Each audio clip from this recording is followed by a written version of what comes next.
omuntu obudde bwakiro mbadde nkoze positi ey'omuwala yassa mukamawo iya by the way nange mbadde ndi awo nga bosi wange ampita ngamba Jane yukama nga ngamba you know this Ugandan girl gwe nakugambako nti kuba ali yaŋŋamba nti ewa maama we waliwo neiba munauganda kubaza mukama wange wasanga omunauganda alina mukulu amwewa ne banyumya kubanga omukyala naye oluzungu kati kuva ddaali yaŋŋamba dda nti waliwo omuwala munauganda kubaza oyo omuwala namusobola okujja tanaba kuweza ki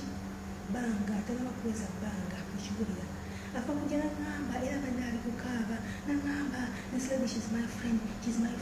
therefore I'm telling you right now n'agendayo alabe kati bwakumyewo n'alaka ebifaananyi omuwala butasobola kukwata ssimu ye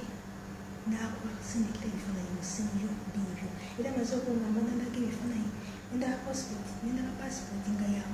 mwana munauganda passport she's a Ugandan girl era omuwala amututte mukomera kati mumuli kuwakana nkoze posti yange aba mumuli kuwakana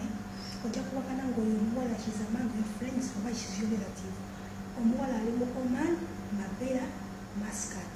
kati mumuli kuwakana abali kuwakana okay it's okay zingezezaako ba informinga ne bagamba shake among your friends yakoze video shiro kubanga abasinga muli kuwakana tegezaako bagamba nti shake among your friends ng'olina omukwano gwo ng'alikola mu maali omuwala bamututte mu kkomera ava kutta boys we omukyala sibalimba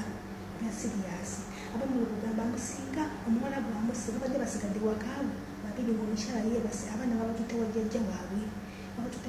waabwe ne kati mumuli kuwakana ekisooka abali kuwakana muwakane abakkiriza mukkirize ya gwe naye obusobola bulungi vidiyo tukoze kibuga